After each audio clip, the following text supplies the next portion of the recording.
नमस्ते, जय सियाराम। जय सियाराम, नमस्ते।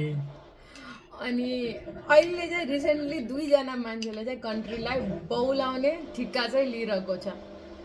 के अरे हाम्रो एक्स प्राइम मिनिस्टर अनि वान मोर गाई होइन। रिचुअल्स थाहा छैन क्या, बालेन मन्दिर कसरी जान सक्छ तपाईँको नलेज होइन त्यति मात्रै छ।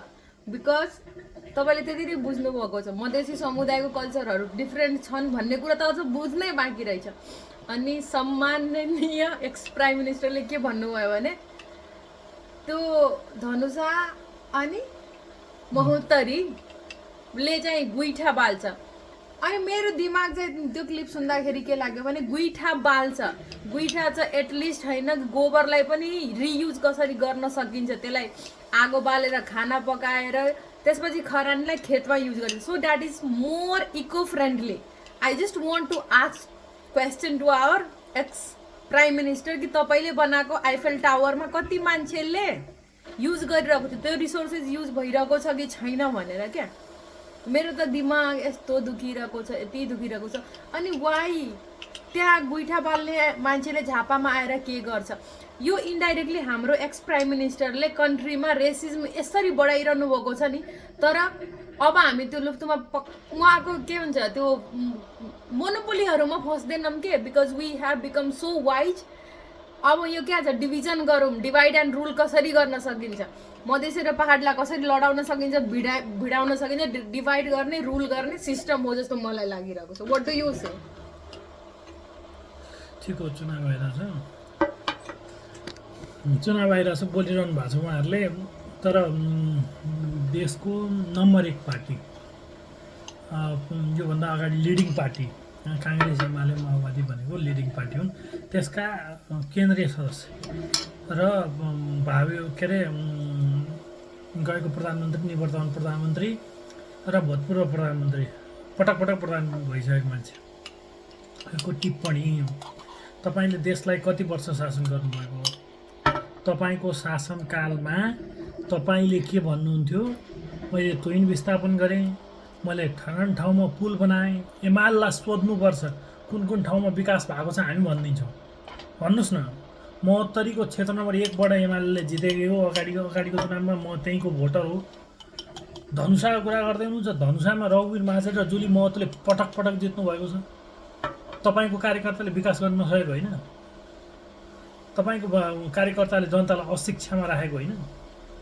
अनि पुरै समुदायलाई जोडेर ल्याएर अनि फोहोरी र त्यो गुइठासँग जोडेर बालेन महोत्तरीको बासिन्दा, महोत्तरीको उसको कनेक्सन हो, तर बालेन महोत्तरी त्यति धेरै कनेक्सन भयो के अरे बसिसकेको मान्छे पनि होइन। उसको उठपट र लेखपट उहीँ भएको, जुन तपाईँको चाहिँ सङ्घीय राजधानी भनेर चिनाउनु भएको छ। त्यहाँ एउटा समुदायप्रति टिप्पणी गर्दाखेरि आफैले देश चलाएको मेरै शासनकालमा चाहिँ जनता अशिक्षित भए बुझ्नु पर्दैन? तपाईँको फेलियर हो, तपाईँको निकम्मापन हो। तपाईँ जतिको बाट त्यो अभिव्यक्ति जुन चाहिँ गुइठावाला अभिव्यक्ति र धनुषा र महोत्तरी जस्तो फोहोर भन्नुभएको छ, त्यो तपाईँको नेताहरूले गरिरहेको फोहोर हो। तपाईँको नेतालाई किन जिताउने? अब चाहिँ मनोनयन दर्ता गर्नु भएको कुन मुख र हैसियतले तपाईँले मनोनयन दर्ता गर्दै हुनुहुन्छ? देशभरि हामी सिट ल्याउँछौँ भनेर कुन हैसियतले भन्दै हुनुहुन्छ? त्यस्तै हिसाब गर्ने हो भने मधेस बाइकट हुन्छ र मनोनयन दर्ता पनि फिर्ता लिनुहोस् नैतिकताका आधारमा। तपाईँको प्रधानमन्त्री कालमा पुरै देशमा एउटा दमक चाहिँ सफा गरेर देखाइदिनु, त्यो पनि दमक तपाईँले सफा गर्नुभएको हो। दमक पनि दमककै जनताले सफा गरेका हुन्।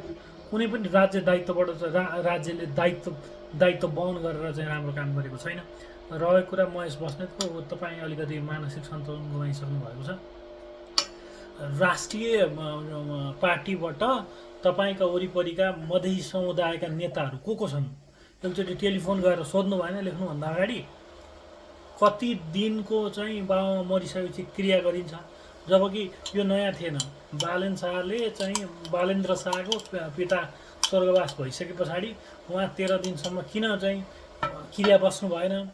9 केस गरिसके पछाडि मात्रै क्रिया बस्ने कपाल चलन काट्नु। थियो होइन क्रिया बस्नु भएन क्रियाको कर्महरू किन गर्नु भएन भन्ने कुरा यो आइसकेको थियो मधेसी समुदाय यस्तो यस्तो चाहिँ कल्चरहरू गुज्रिन्छन् मान्छन् भन्ने कुरा है अब मधेसी समुदायको राम्रो अध्ययन गर्नुहोस् तपाईँले मानेका नेता धनुषाका पटक पटक जितेका रघुवीर महासेठ र जोली महतोलाई चाहिँ धनुषाको रेस्पेक्टिभ चुनावी क्षेत्रबाट चाहिँ विड्र गर्नुहोस् भन्नुहोस् उहाँहरूले विकासै गर्न सक्नु भएन त्यस्तो फोहोरको राजनीतिमूलक सफाइ गर्न सक्ने नेतामूलक र जिताएर के गर्ने त्यस्ता नेताहरूलाई महेश बस्नेतले भोलिको आज कति बज्यो नेपालमा त्यति स्ट्याटस लेखेर आह्वान गर्नुहोस् र उनलाई सम्माननीय प्रधानमन्त्री के अरे निवर्तमान प्रधानमन्त्री र भूप प्रधानमन्त्री केपी शर्मा ओलीलाई चाहिँ आफ्नो कार्यकालमा मैले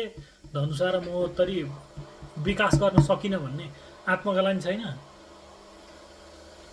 अस्ति नै पनि एउटा स्टेटमेन्ट के आएको छ भने मलाई कता बोक्सी लगाइदिनुहोस् मधेसमा भनेर पटक पटक चाहिँ मधेसीलाई किन टार्गेट गरिन्छ मधेस त्यति पनि उल्लु छैन मधेसमा पनि लिटरेट मान्छेहरू छन् कोही मान्छे कुर्ता सुरुवाल लगाउँछ अथवा घुङ्टा तानिरहेको छ भने तपाईँकै कार्यकालमा तपाईँले विकास गर्न नसकेर नयाँ पुस्ता आएका हुन् त्यही हो तपाईँले गुइठा भनेर बुझ्नुभयो गुइठा अघि हामी भनिहाल्यौँ त्यो रियुजको कन्सेप्टमा हो इन्भाइरोमेन्ट फ्रेन्डली कन्सेप्टमा हो हामी फोहोर छ भन्ने कुरा स्वीकार गर्छौँ तर तपाईँको नेताले गर्दा फोहोर भएको तपाईँहरू पटक पटक जितेर जाने र विकासको नाममा हामीले विकास गऱ्यौँ अस्ति तपाईँको स्टेटमेन्ट सुन्दै थिएँ कहाँ कहाँ के गऱ्यौँ भनेर मलाई सोध्नु नि महोत्तरीमा के गर्नु हो तपाईँले धनुषामा के गर्नुभयो तपाईँको मुखारबिन्दुबाट त्यही बोलिरहनु भएको छ त्यसैले करेक्ट द स्टेटमेन्ट तपाईँले आफ्नो वहन गर्नुहोस् जिम्मेवारी वहन गरेर